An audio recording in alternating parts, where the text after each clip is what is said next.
When the hospital called saying there had been a mix up with my medical records, I thought it was about billing, some administrative error they needed to correct. But when the doctor asked me to come in immediately, said it was urgent, I knew something was wrong. I sat in that office and listened as he told me my daughter had never been in kidney failure, had never needed a transplant, had faked all of it. And the kidney I donated to save her life 15 years ago, she sold it, sold my kidney to someone else for $200,000, while I spent 15 years with complications, with health problems, with a lifetime of medical issues. She pocketed the money and let me believe I had saved her life. My name is Nanny. I'm 71 years old now, and this is the story of how my daughter convinced me she was dying so I would give her my kidney. How I went through surgery, recovery, and years of health complications believing I had saved my child's life. And how I discovered 15 years later that it was all a lie, that she had used me, had stolen from me, had taken a piece of my body and sold it for profit while watching me suffer. My daughter Jessica came to me in tears 15 years ago when she was 31 years old. Said she had been to the doctor, that they found something wrong with her kidneys, that she was in early stage kidney failure and would need a transplant eventually. I was devastated. My daughter was sick. My only child was facing a life-threatening illness. I held her while she cried, told her we would get through this together, that I would do whatever it took to help her. Over the next few months, Jessica's condition got worse. She said the doctors were concerned that the failure was progressing faster than expected, that she would need a transplant sooner than they thought. She showed me paperwork, medical documents, test results. All of it looked official. All of it confirmed what she was saying. Her kidneys were failing. She needed help. Jessica said she was on the transplant list, but it could take years to get a kidney, years she didn't have. She said the doctors told her that a living donor was her best option, that if someone in the family was a match, they could do the surgery right away. She looked at me with tears in her eyes and asked if I would get tested to see if I was a match, to see if I could save her life. I didn't hesitate. Of course I would get tested. Of course I would donate if I was a match. She was my daughter, my child. I would give her anything she needed. I went to the hospital and had the test done. The doctor said I was a perfect match. Perfect, like I was meant to save her life. I felt grateful, felt chosen, felt like this was my purpose as a mother, to literally give part of myself to keep my child alive. The surgery was scheduled for 2 months later. Jessica cried when I told her, said I was saving her life, said she didn't know what she would do without me, said I was the best mother in the world. I felt proud, felt like everything I had done as a mother led to this moment, the ultimate act of love, giving my child a piece of my body so she could live. My husband, Robert, was worried. He asked questions, wanted to talk to Jessica's doctors directly, wanted to see all the medical records. Jessica said the doctors were too busy, that we had all the information we needed, that we just needed to trust the process. Robert was uncomfortable, but he didn't push. He trusted our daughter. We both did. The surgery happened on a Tuesday morning in June of 2009. I remember the date exactly. June 16th, the day I thought I saved my daughter's life. The surgery took about 4 hours. They removed my left kidney. The recovery was brutal, more painful than I expected. I was in the hospital for 5 days, came home weak and exhausted, took months to fully recover. Jessica had her surgery at the same time in a different operating room, or so I thought. She came out of surgery doing well, said she could already feel the difference, said my kidney was working perfectly, said she felt like she had a new lease on life.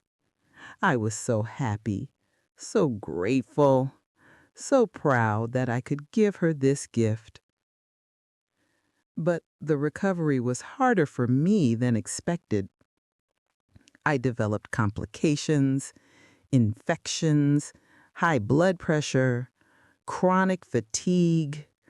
The doctor said these things could happen after kidney donation, that some people had an easier time than others, that I would adjust eventually.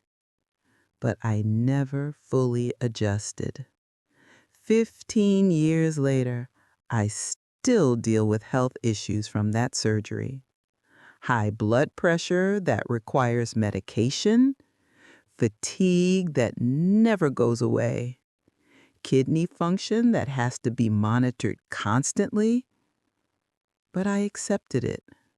I accepted the pain and the complications and the lifelong health issues because I thought I had saved my daughter. I thought the sacrifice was worth it. I thought every pill I took, every doctor's appointment I went to, every day I felt exhausted was a small price to pay for Jessica's life. Jessica thrived after the transplant. She looked healthier than ever. She said the kidney was working perfectly. She had regular checkups with her transplant team, or so she said. She would tell me about her appointments, about how well she was doing, about how grateful the doctors were that she had such a good match. All lies, all carefully constructed lies to keep me believing. About a year after the surgery, Jessica bought a house, a beautiful house in an expensive neighborhood. I asked how she could afford it. She said she had been saving, that she got a promotion at work, that she was doing really well financially. I was happy for her, proud that she was building a good life. I never questioned where the money came from, never imagined it came from selling my kidney. Over the years, Jessica continued to live well. New cars, expensive vacations, designer clothes. She said she was doing great at her job, that she had made some good investments, that she was just smart with money. I believed her. Why wouldn't I? She was my daughter. She had no reason to lie to me, especially after I had given her a kidney, saved her life. We had this bond now, this sacred thing between us. I saw Jessica regularly. Weekly dinners, holiday celebrations, Mother's Day brunches where she would thank me again for saving her life, would tear up talking about how I gave her a second chance, how she wouldn't be here without me, how my sacrifice meant everything. And I would hug her and tell her I would do it again in a heartbeat. That's what mothers do. We give everything for our children. My health continued to decline slowly over the years. The high blood pressure got worse. I developed early-stage kidney disease in my remaining kidney. The doctor said it wasn't uncommon for kidney donors to have issues later in life, that losing a kidney put extra stress on the remaining one, that I needed to be careful, monitor my health, take my medications. I did everything they said, accepted this as my reality, the price of saving my daughter. Robert died 5 years ago. Heart attack. Sudden. Before he died, He told me he always felt something was wrong with Jessica's transplant story, said something never sat right with him, said he wished he had pushed harder to talk to her doctors directly. I told her he was being paranoid, that Jessica was fine, that the transplant had worked perfectly, that we had saved her life. He dropped it. Didn't want to upset me. Didn't want to suggest our daughter would lie about something so serious. After Robert died, Jessica was very supportive. She called every day, visited multiple times a week, helped me sort through his things, helped with the funeral arrangements. She was a good daughter during that time. I leaned on her, needed her. She was all I had left, my only family, the child I had sacrificed my health for, the child whose life I had saved. 2 months ago, I went to the hospital for a routine checkup on my remaining kidney. My nephrologist wanted to review my history, make sure we weren't missing anything. He pulled up my records from the donation surgery 15 years ago, started asking me questions about Jessica's transplant. How was she doing? What hospital was she going to for her follow-ups? Who was her transplant nephrologist? I gave him the information Jessica had told me over the years, the hospital name, the doctor's name. He looked confused, said he would make some calls, wanted to coordinate my care with Jessica's doctors, make sure we were all on the same page about my kidney function since I was the donor. I thought it was routine, thought he was just being thorough. He called me 2 days later, asked me to come to his office, said it was important. I went in thinking maybe my kidney function had gotten worse. Maybe I needed to start dialysis. I was scared, but prepared. I had been living with one kidney for 15 years. I knew this day might come. But that's not what he wanted to talk about. He sat me down, and his face was serious, concerned. He said, I made some calls to the hospital and doctors you mentioned, the ones caring for your daughter. They have no record of her, no record of a transplant, no record of her ever being a patient there. I said, there must be a mistake. Maybe I had the hospital name wrong. Maybe it was a different location. He said, I also pulled your surgical records from 15 years ago. You had a donor nephrectomy. You donated your kidney, but there's no corresponding record of your daughter receiving it. No transplant surgery at this hospital on the same day. I checked all the hospitals in the region. There's no record of Jessica receiving a kidney transplant anywhere. I sat there not understanding, not processing. I said, maybe the records were lost?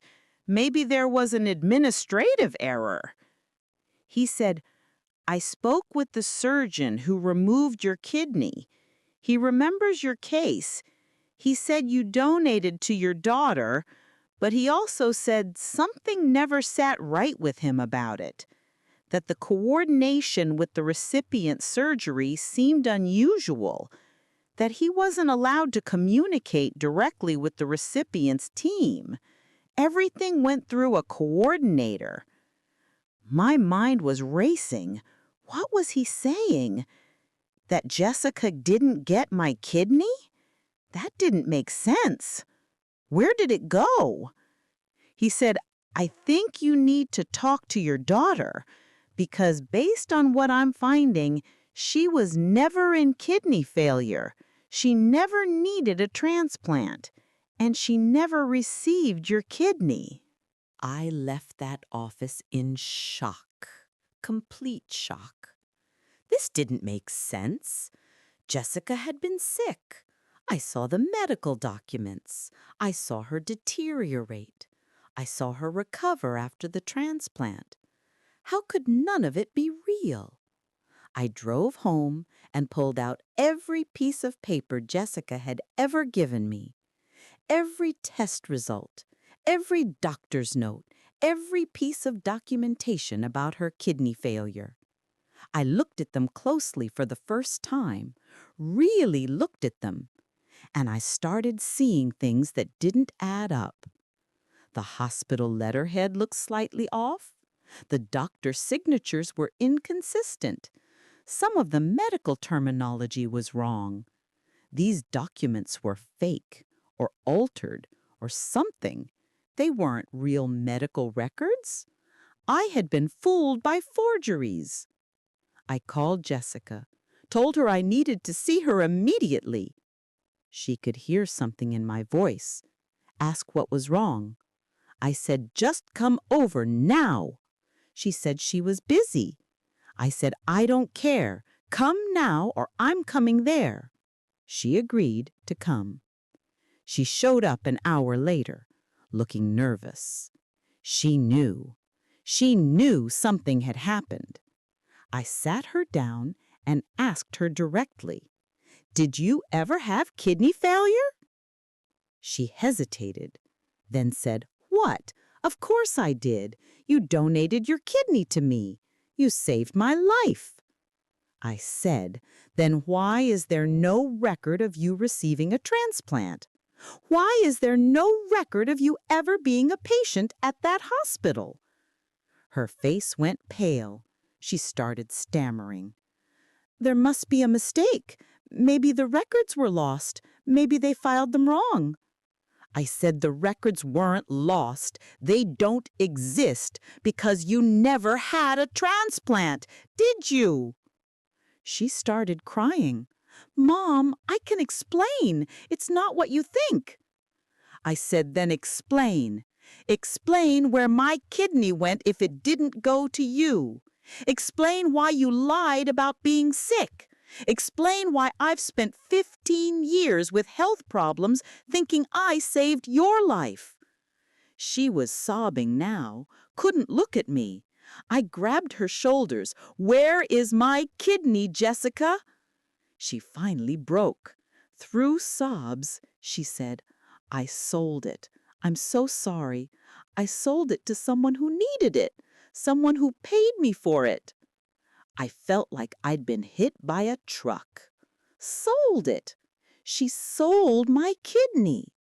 "How much?" I asked. "How much did you sell my kidney for?" She whispered, $200,000. I let go of her and stepped back. $200,000. She had sold a piece of my body for $200,000. "So you were never sick? You faked all of it?" She was still crying. "I needed the money. I was in debt. I had credit cards maxed out. I was going to lose everything. I found this guy online who connected donors with recipients. He said it was legal. He said it happened all the time. He said I could make a lot of money if I had a donor." I said, "So you decided to fake an illness? To make me think you were dying? To trick me into giving me my kidney so you could sell it?" She said, "I didn't think about it like that. I just needed help. I needed money, and you were a match. It seemed like the perfect solution. You got to help someone. I got to solve my financial problems. Everyone won." I couldn't believe what I was hearing. Everyone won? Jessica, I've had health problems for 15 years. High blood pressure, kidney disease, chronic fatigue. I have to take medications every day. I have to monitor my kidney function constantly. I've been sick for 15 years because I thought I saved your life. And it was all so you could make money? She tried to grab my hands. "I'm sorry. I never meant for you to have complications. The doctor said most donors are fine. I thought you would be fine." I pulled away from her. You thought I would be fine? You didn't care if I was fine. You cared about money. $200,000 was worth more to you than my health, than my life. Jessica said, "That's not fair. I love you. You're my mother. I just made a mistake, a terrible mistake, but I've lived with the guilt every day. Every time I see you taking your medications, every time you mention feeling tired, I feel horrible." I said, "You feel horrible? You've watched me suffer for 15 years and said nothing. You let me believe I saved your life. You let me think my sacrifice meant something while you used that money to buy a house and cars and take vacations." She looked down. I know it was wrong. I wanted to tell you so many times, but I didn't know how. And the longer it went on, the harder it got. I'm so sorry, Mom. Please forgive me. I said, "Forgive you? You stole from me. You took a piece of my body and sold it. You lied to me for 15 years. You watched me get sicker and sicker and never told me the truth. How do I forgive that?" Jessica said, "I'll pay you back. The 200,000. I'll give it to you. I still have most of it. I'll make this right." I laughed, a bitter, harsh laugh. "You think money fixes this? You think paying me makes up for 15 years of health problems? For living with one kidney because I thought I was saving your life? For the trust you destroyed? Money doesn't fix this, Jessica." I asked her who got my kidney, who was the recipient. She said she didn't know. The coordinator handled everything. All she knew was it was someone wealthy who had been on the transplant list for years and was willing to pay. Someone who got my kidney while people on the legitimate transplant list continued waiting. Someone who jumped the line because they had money. I asked her if she ever thought about the ethics of it, about the people who needed kidneys and couldn't afford to buy them, about the system she undermined, about the fact that selling organs is illegal for exactly these reasons. She said she tried not to think about it, that she convinced herself she was helping someone, that someone got a kidney who needed it, that it wasn't that different from regular donation. But it was different. It was completely different. Legal kidney donation is a gift, a sacrifice made out of love or altruism. What Jessica did was organ trafficking. She tricked me into donating under false pretenses, took my kidney and sold it for profit, used my body as a commodity without my consent. That's not donation. That's theft. I told her to leave, to get out of my house. She begged me not to do this, said she was sorry, said she would do anything to make it right. I said, "There's nothing you can do. You can't give me back my kidney. You can't give me back my health. You can't give me back 15 years. You can't undo the lie. There's nothing to make right. Just leave." She left crying, kept saying she was sorry. I closed the door behind her and collapsed, sat on my floor and cried harder than I'd cried since Robert died. My daughter had used me, had seen me as a source of profit, had watched me suffer for 15 years without telling me the truth. The child I raised, the child I loved unconditionally, had done this to me? I called my lawyer the next day, explained everything. He said what Jessica did was illegal. Organ selling is a federal crime. I could press charges. She could go to prison. I could also sue her for the money, for damages, for emotional distress, for the medical costs I incurred for 15 years. I could destroy her life legally the way she destroyed mine physically. But I hesitated. She was my daughter, my only child. Did I want to send her to prison? Did I want to drag this through the courts? Did I want everyone to know what she'd done? My lawyer said I should at least report it to the hospital, to the medical board, that there might be doctors or coordinators who facilitated this who should face consequences, that this couldn't be the only case. If Jessica found a way to do this, others probably had too. I reported it to the hospital where my surgery took place. They launched an investigation, found that the coordinator who had worked with Jessica was not affiliated with the hospital, had used fake credentials, had created a fake recipient file, had manipulated the system to make it look legitimate. The hospital was horrified, said they were implementing new safeguards, said this should never have happened. The coordinator was arrested. Turns out he had facilitated dozens of these illegal transplants, connected people willing to donate with people willing to pay, made millions. Jessica was just one of many.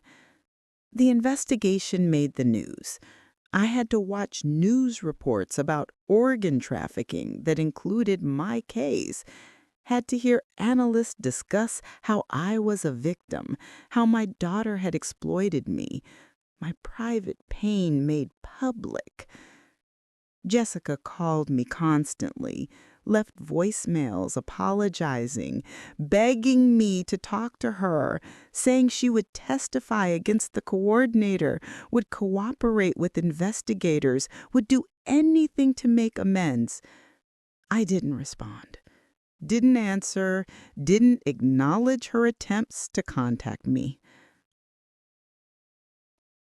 My lawyer said Jessica would likely face charges too, that even though she wasn't the coordinator, she had participated in illegal organ selling. She could face fines, possibly prison time, definitely a criminal record. He asked if I wanted to pursue civil charges as well, to sue for damages. I said I needed time to think. I've spent the past 2 months thinking, processing, grieving. Not just grieving the loss of my health, but grieving the loss of my daughter. The person I thought she was doesn't exist. The person she actually is someone who could do this, could lie for 15 years, could watch me suffer, could value money over my well-being. That's not the daughter I raised. Or maybe it is, and I was too blind to see it.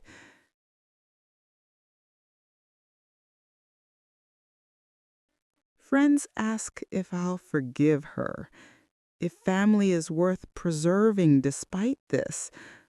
I don't know how to answer. This isn't like she borrowed money and didn't pay it back. This isn't like she told a lie and hurt my feelings.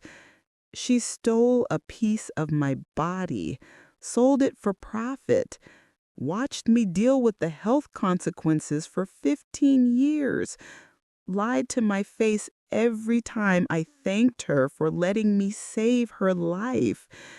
That's not something you just forgive and move on from. Some people say she was young and desperate, that she made a terrible mistake, that she's lived with guilt for 15 years, that she suffered too in her way. But I can't find sympathy for her suffering. She chose this. Every day for 15 years, she chose to keep lying, chose to let me believe the lie, chose her comfort over my right to know the truth. Those weren't mistakes. Those were choices. I think about the person who received my kidney. They're walking around with a piece of me inside them. They have no idea I didn't consent to this. No idea I was tricked. No idea my daughter sold them my kidney. They probably think they got a legitimate transplant, that some generous stranger donated to save their life. They have no idea they participated in organ trafficking, even unknowingly. Part of me wonders if I should try to find them, if they should know the truth. But my lawyer advised against it, said it could complicate things legally, said the recipient might face consequences too, even though they weren't aware of the circumstances, said it's better to let that part go, let them live without knowing. Let me be the only one who carries this knowledge. The criminal investigation is ongoing. Jessica has been charged with conspiracy to commit organ trafficking. She's facing up to 5 years in prison and substantial fines. Her lawyer is trying to negotiate a plea deal, reduced sentence in exchange for cooperation. I've been asked if I would write a victim impact statement, tell the court how this affected me. Part of me wants a judge to understand the magnitude of what she did. But part of me doesn't want to put it into words, doesn't want to stand in a courtroom and detail how my daughter betrayed me. I've had to get counseling, therapy to process the trauma. The therapist says I'm grieving multiple things: the health I lost, the truth I was denied, the daughter I thought I had, the relationship that's destroyed, the 15 years I can't get back, the innocence of believing my sacrifice mattered, all of it grief layered on top of grief. My health hasn't improved with the knowledge. If anything, knowing the truth made it worse. Every pill I take now reminds me not of saving Jessica's life, but of her using me. Every doctor's appointment is a reminder of her betrayal. Every moment of fatigue is weighted with the knowledge that it was for nothing, for money, for her greed, not for love, not for life, for money. Jessica wrote me a letter last week, a long, handwritten letter. She said she understands if I never forgive her, that she doesn't deserve forgiveness. But she wanted me to understand why she did it. She was drowning in debt, facing bankruptcy, about to lose everything. She panicked, made a desperate choice, found the coordinator online. He made it seem so easy, so victimless. Just get a donor, do the surgery, make the exchange. Everyone gets what they need. She says she convinced herself it wasn't that bad, that I was going to donate a kidney anyway someday. That might as well be to help her. That the money would help her get her life together. That I would be proud of helping, even if I didn't know the full story. She said the lie got bigger and easier over time, that she stopped thinking about it, just accepted it as reality, that the guilt was there, but she pushed it down. She said watching me struggle with health problems was horrible, that she wanted to tell me the truth so many times, but she was scared. Scared of going to prison, scared of losing me, scared of facing what she'd done. So she stayed quiet, let the lie continue, hoped I would never find out, hoped she could take the secret to her grave and I would die still believing I saved her life. That last part destroyed me. She was hoping I would die before finding out, was hoping I would live out my remaining years believing the lie, was willing to let me die without ever knowing the truth. That's how deep her selfishness went. She valued her own comfort over my right to truth even in death. I haven't responded to the letter. Don't know if I will. Don't know what there is to say. She explained why she did it, but explanation isn't justification. Understanding her desperation doesn't make the betrayal hurt less. Knowing she feels guilty doesn't give me back my health. Her apology doesn't undo 15 years. People ask what I want to happen to her. Do I want her in prison? Do I want her financially ruined? Do I want revenge? I don't know. Part of me wants her to suffer the way I've suffered, wants her to lose years of her life the way I lost years of my health, wants her to feel a fraction of the betrayal I feel. But part of me just wants to never think about her again, wants to excise her from my life the way she excised my kidney from my body. The hardest part is the memories. I have 15 years of memories that are now tainted. Every Mother's Day when she thanked me for saving her life, every time she told someone the story of my sacrifice, all the time I felt proud of being her donor, all of it was based on lies. All of it is ruined now. I can't look back on any of it without feeling sick. I look at photos from after the surgery. Me and Jessica in the hospital, both of us in hospital gowns, both of us smiling. Me believing I had just saved her. Her knowing she was about to make $200,000. That photo makes me nauseous now. That smile on her face, that fake gratitude, that performance. There are photos from the following years, holidays, birthdays, family gatherings. In every one, I'm taking my medications, managing my health issues, believing it's worth it because Jessica is alive and healthy because of me. And in every one, she's lying, performing, pretending. 15 years of photos that document a lie. I've thought about what I would say to other parents in similar situations, parents whose children need organs. My advice would be verify everything. Talk directly to doctors. See medical records yourself. Don't just trust. Don't let love blind you to the possibility of manipulation. Protect yourself even from your children, because not all children are trustworthy. Some will use your love against you. I have also thought about what I would say to my younger self, to the me who was about to donate. I don't think I would tell her not to do it, because knowing what I know now wouldn't change the fact that I loved my daughter, that I would have done anything to save her if she really needed it. But I would tell her to verify, to demand proof, to not let emotion override caution.